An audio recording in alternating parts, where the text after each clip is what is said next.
Are you ready to get wet?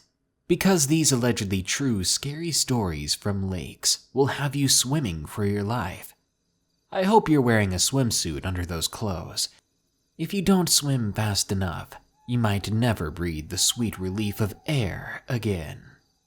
Enjoy these tales, and don't forget that you can share your story at darkstories.org. Now, let's begin. Nature Saved My Life, from Brody M. In the 80s, I was in my mid-20s. I'd gone camping one year in a small camper that I had just purchased. I was insanely excited to try it out. So one weekend, I camped out on the shores of Lake Michigan. Little did I know that something horrific was about to happen. That very first day, I spent the daylight fishing. The catch was good, and I was able to eat dinner that night, which consisted of homemade hush puppies and fresh fried bass. Makes my mouth water just remembering it. I had such a great time that day that night came rather quickly. Before I knew it, it was dark, and I was inside the camper, browsing the Bass Pro Shop website for different kinds of lures I wanted to get when I got back home. I must have had 20 in my cart at the time, when I suddenly heard a disturbing sound. I should mention here that the lights in the camper were off. I was just staying up in bed, enjoying the sounds of cicadas outside. I never heard any footsteps come up to my camper, but what I did hear was a very odd metallic sound at the door. At first, the handle to the camper door began to turn, but it was locked, and whatever was turning it gave up. This was cause enough for concern, so I sat up in bed and watched the door. The blinds in the windows were closed, so if I wanted to see who or what was outside, I'd have to get up and approach the window, and I wasn't ready to do that just yet. But the noises continued, but instead of hearing the handle turn, I heard a different sound, like metal on metal, metal being bent and pried. Suddenly, with a loud pop, the interior handle on the door went all loose, as if it had become detached from the exterior handle, and with it, the door went ajar. I couldn't breathe. Someone or something had just broken into my camper, my tiny little camper out in the middle of nowhere. I watched in absolute terror, stunned silence, as a figure began to push open the door. I could see from the moonlight a human-shaped shadow. Slowly, they began to enter the cabin. Before I could shout, I nearly went deaf. Someone fired a pistol just outside. The door went slack again, and there was the sound of growling and yelping, followed by the sound of human and animal footsteps racing up and away from the cabin.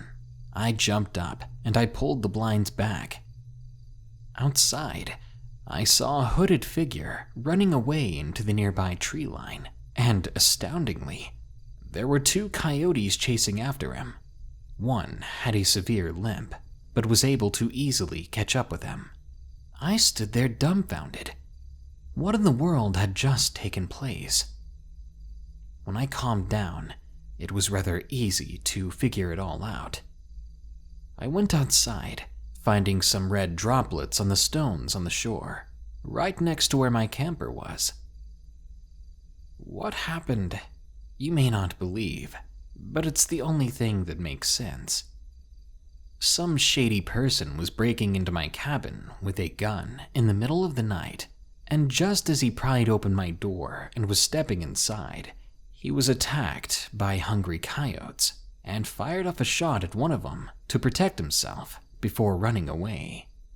It sounds crazy, but I think nature saved my life, because when I saw the hooded man, he wasn't holding a bag or backpack or anything that would signal he was coming into my camper to steal things.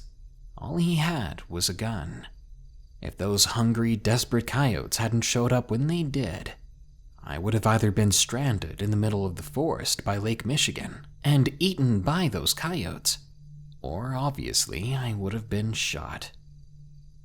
Thanks, nature. From there on out, I learned that I should probably bring my own sort of protection.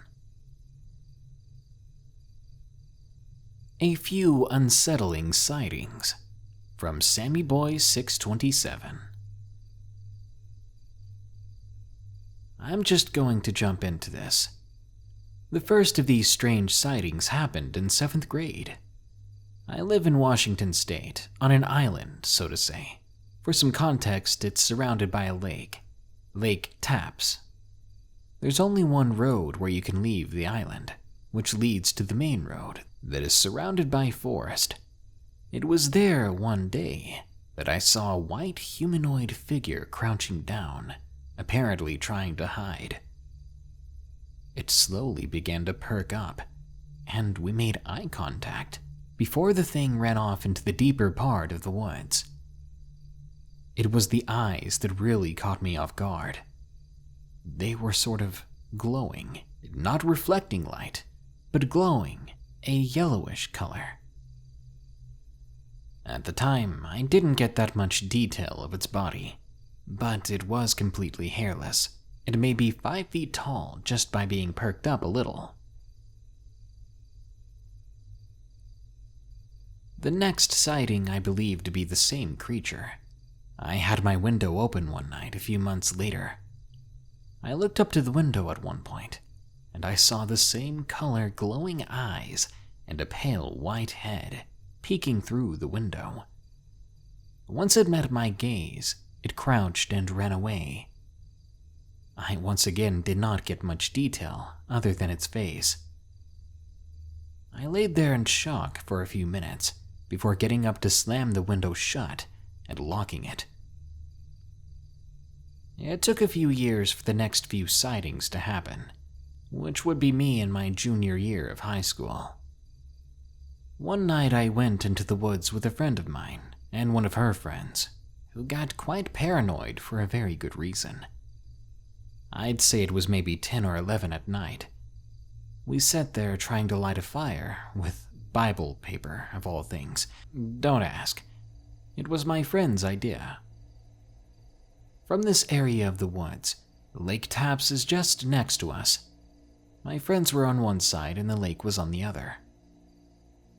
We were there for maybe about 10 minutes before the woods went dreadfully quiet, which is when the other friend became visibly paranoid.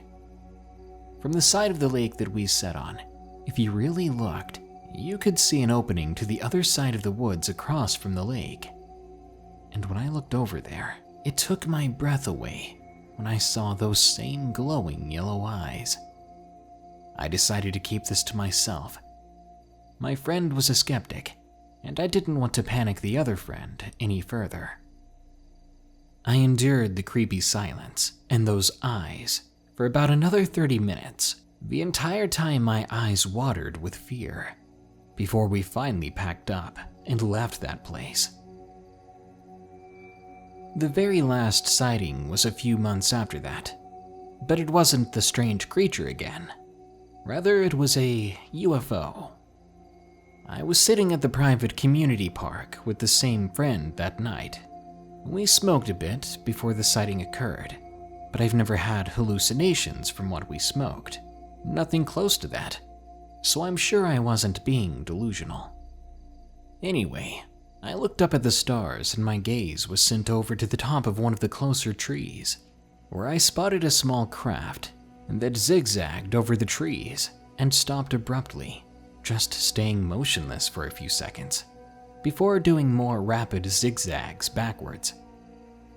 Finally, it disappeared with a small flash of light. Those were all the oddities I've encountered over my 17 years. Overall, I don't know what the UFO was, but what I'm more concerned with is what that strange humanoid creature that stalks the lake might be, and if it's still there. Beast on the Moonlit Hills from Lucian W. When I was younger, I lived back in my home state of Maryland, home of many things unexplained, archaic, and often supernatural. Of course, the Amish and Mennonites you see are nice, but even they fear what's out there in the primeval darkness of a full moon night. It was a cool and autumn evening. The sun began to set and the moon rose to meet it, embracing one another in a brief twilight before going their separate ways. The winds stirred the dying leaves from their branches and scattered them throughout the air, disturbing the stillness of the water as it glided across the lake's surface. Foxes rushed about through tall grass, hunting muskrats and gophers alike, rabbits and hares too. Birds sang sweet nightly laments as squirrels jumped from tree to tree, giving a playful chase as they scaled up and over the branches. There were howling coyotes in the distance, barking and yipping to themselves, stars dotting the sky as the final remnants of daylight faded. My family was inside having a good time, laughing, drinking, and being merry overall, but I preferred solace and solitude over that. I was sitting alone on the porch, staring at the moon's reflection over the lake, watching it ripple from the slight breeze, when a deep snarl from below the porch brought my attention back to reality. I paused and listened, hearing another deep snarl from below the porch. I was shaken as whatever this thing was began to loot and shift through my grandfather's tools down there. Metal clanked against metal, wooden beams were tossed about, and from what I could hear, nails were being dragged across brick. Heavy steps made their way into the backyard, and whatever they belonged to stood tall in the pale moonlight. A creature with auburn brown colored hair, pointed ears, and a canine-shaped head, atop a lean and lanky body, wielding sharp claws, stood there in the backyard, basking in the moon's radiance. Nothing had happened for a few minutes, but then its ears perked up after my family got a bit loud inside. It turned to listen and found me on the porch. As it looked at me, it sniffed the air. My heart sank, and just as I thought something bad was about to happen, the creature puts one clawed finger to its curled snout. I couldn't believe it. Was it actually shushing me? That's impossible. It must have been a coincidence, I told myself. After that, it slowly turned and walked closer to the tall grass, entering the woodline and disappearing. I never saw it again, and to this day I wonder what in the world it was, and if it really did shush me. The Stranger, from Kim B. I've been going to Amsterdam for a good number of years.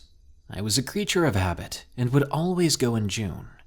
I was in utter love with the city, culture, and people. During one of my visits a few years ago, I went through the strangest thing I've ever had in my life. It was a Friday. I was relaxing in Vondel Park, one of the most famous parks in Amsterdam. I was with my friends that I'd met on one of my previous visits, and we became very close. It was getting to be late afternoon, and we were chilling in one of the large open areas. It was starting to get more busy out, so we decided to move on to find a more peaceful spot. There are a few lakes in the park, and we found one that was nice and quiet. It was near the back of Vondel Park. It was a lovely area. The lake had a small island in the middle, and it had lots of ducks and other water birds around. On the opposite side, there were traditional Dutch houses with gardens ended by the lake, and a marsh-type area near them. It was truly peaceful. We settled down, and I thought now would be a great time to get the smokes out, as the beers had begun flowing. We had been there for a few hours, and the sun was starting to truly set. We had a great vibe going, and we'd been telling each other ghost stories to see who would get freaked out the most. It was after my story that I heard something moving in the trees. It was behind me. I did not say anything to the group, as I would lose the bet we had going about freaking out. The forfeit was whoever freaked would have to jump into the lake. It had now gotten dark, and it was getting cold fast, so my friend suggested that we should pack down and either head back to their flat or to the Blue Tea House, which is in the middle of the park. We decided to go to the tea house for a few more drinks, then go back to the flat. While we were packing down, I heard more movement in the trees again, but this time my friends had heard it too, so we all just stood there staring into the tree line. We didn't say a word as we all had freaked each other out from our stories. We then all looked at each other and started to laugh it off, and at that very moment, a man walked out of the tree line and stared at us. He moved a couple of steps closer towards us, but stayed in the tree line. My friend shouted at the person, "Hey, you all right?" But the guy did not say anything. He just smiled. He had a really crooked smile, and it made me feel uncomfortable. After a few minutes, I'd finished packing my bag. My friend spoke up again and told the guy that we're leaving now, and the spot is his if he wants it. It wasn't uncommon for some people to be unable to handle the smokes and to get spaced out. But something about the guy made me think he wasn't high.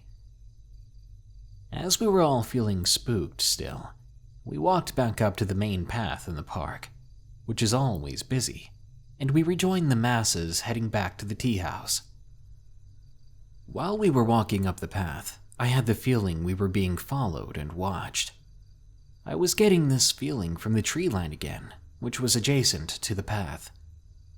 I began getting closer to one of my friends, telling them that I think that guy might be following us.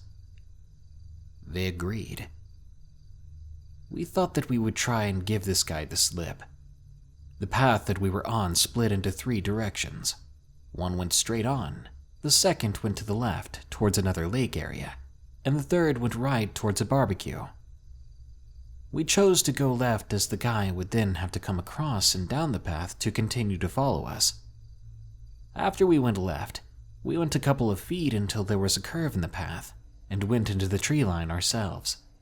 We waited for about 20 minutes. Only a few people had come down the path, but not that guy, so we thought we had given him the slip. We continued to head through and on to the tea house. It wasn't long until we made it to the second lake. This area had water fountains, so we sat down on the grass and watched the display. After a few minutes, I got the feeling we were being watched again, causing me to turn around instinctively.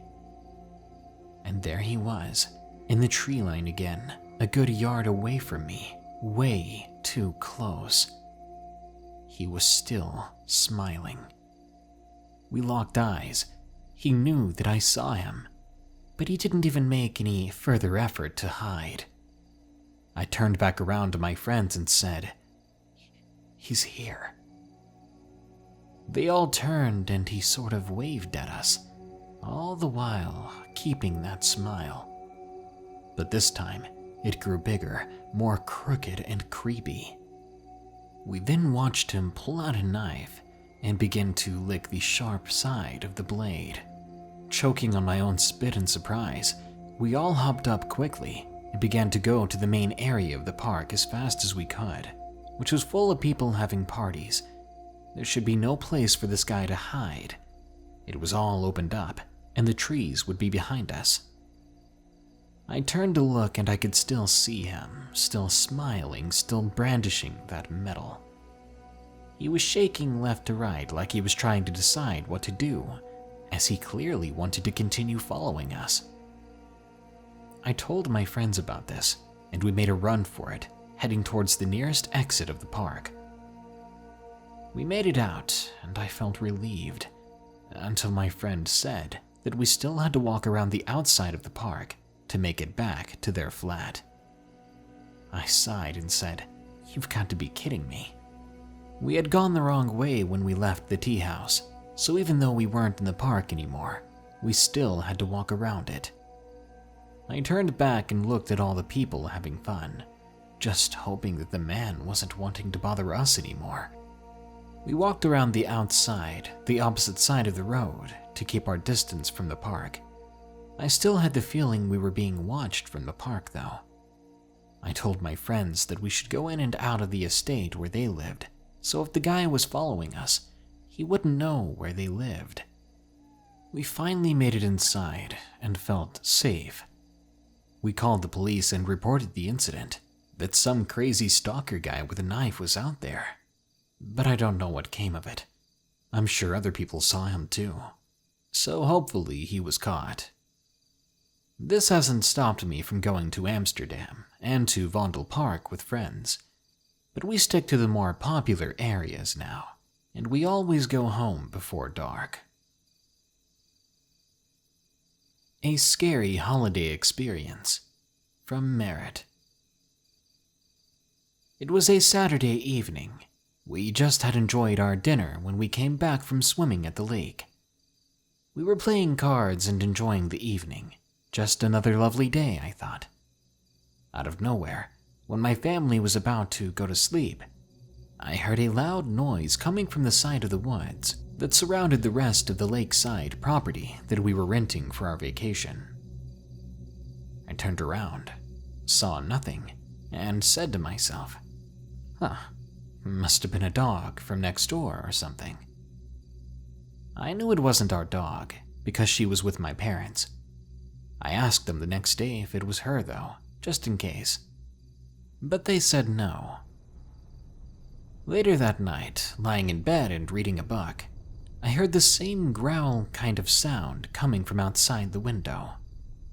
It made me uncomfortable. I continued to read and tried to ignore it.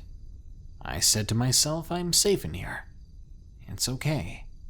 It was 12:30 at night and I still couldn't fall asleep. I realized I had to use the bathroom, so carefully I went downstairs. The house had those creaky floors, especially in certain areas, so I tried my best to go as slow and quiet as possible so that I didn't wake everyone in the house up. On my way down, I stopped midway because I saw a spider on the side of the wall next to the stairs I had to go down. I had a pretty bad fear of spiders, so I sat there for a few minutes, trying to gather my courage to pass the spider on. Finally, I swallowed hard and made it downstairs. The moment I made it to the bottom, the moment my foot hit the bottom floor, that growl came again from outside. I looked toward the outside doors that led to the porch, and to my horror, I realized they weren't fully closed. In fact, there was a fur-covered hand on the doorknob on the other side, and I could see two piercing red eyes peeking into the house. I panicked so bad, I ran full speed to the bathroom. I'd never been so scared before. It was around 1 a.m. by then, and I was sitting in fear, locked in the bathroom, wondering if my family was going to be okay if that thing got in the house. I didn't want to go to my parents and wake them up either. Being a foolish kid, I thought that was more important than possibly saving their lives. I finished what I had to do and poked my head out of the door.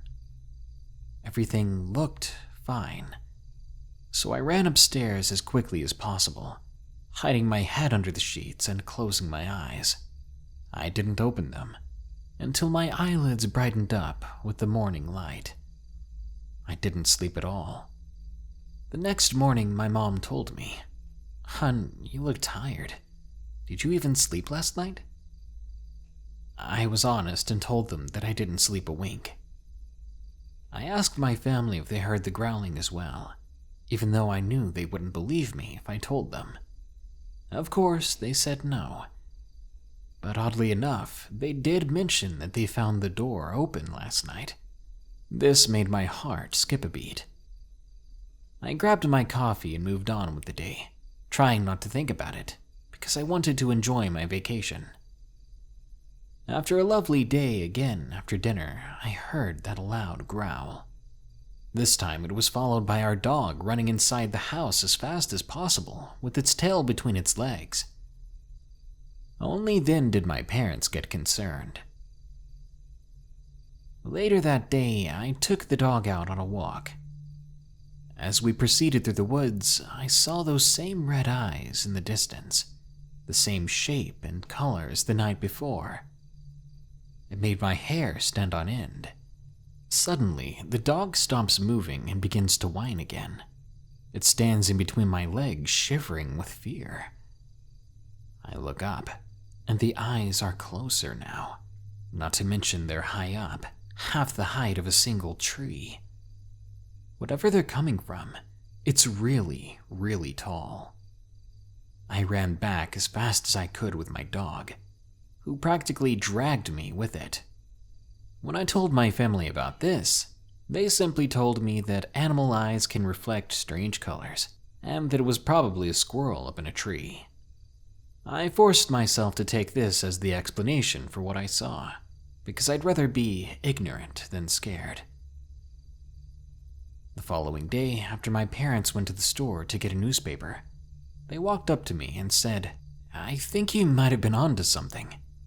The newspaper showed that several different people have been sighting a strange dark figure, some unknown creature as of late, and it's believed to be a black leopard that had escaped captivity.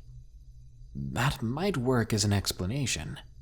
Leopards climb in trees, but what really freaks me out is why would a leopard want in our house, unless it was desperate for food?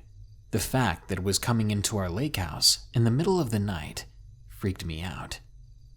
If I had to guess, I think this is what happened. It was curious, hungry, and it smelled us inside the cabin. But when it saw me as it entered the door, and I ran like a psycho to the bathroom in a panic, I probably freaked it out too, and that's why none of us were hurt. Maybe if I hadn't gone downstairs, and I had simply fallen asleep, any one of us could have been taken away in the night. The thought of it really makes me shudder. If you're out camping and chilling by the lake, before you get eaten or taken by the creepy critters and people out there, at least give them a good old splash, so that they know you put up some kind of pathetic fight. Good night. If you enjoyed this episode of Darkness Prevails, be sure to like, share, comment, and subscribe. If you have a story of your own and you want to hear it narrated, the first thing you gotta do is share it with us at darkstories.org. There's a link for that in the description, as well as links where you can donate or shop for my merchandise. Now, as usual, here are my 5 favorite early comments from the previous full episode about terrifying Home Alone horror stories. Shannon Taft says, "I'm home alone and about to listen to this. How great. Ooh woo." Every time I hear ooh woo now, I think of that 3D animation with Scout from Team Fortress 2 and that weird dog girl. It's funny, but it's weird. Sapphire Crimson Claw says, "Okay, but that's funny. Demon bumping its head and chilling with the cat. Sounds like a cool dude. Hey, it's all fun and games until he eats your cat. Then you're out for the next dinner, cause someone ate your food." Another NPC says, "At 2 minutes 16 seconds, my Filipina better half and I know this as a bangungat. I think we found out the hard way that it isn't just a myth." Well, add that to my list of creepy things I should Google. Tamara Craft says, "Laud." That reminds me, we have a dog named Macy, and when I have to gush over her, I always say, "Lord have Macy." I know it's dumb, but now you guys know that and you didn't know it before, so. And Alicia Shield says, 2 thumbs up. Aw, thank you. But next time I'll try even harder, so I can get that legendary 3rd thumb up. Well, that brings us to the end of this Darkness Prevails episode, but don't you worry, more scary stories are on the way. Until next time, here are the credits to my amazing patrons who continue to donate. Word around here says they're super attractive. Remember, stay safe out there and stay creepy, because this world is a strange one.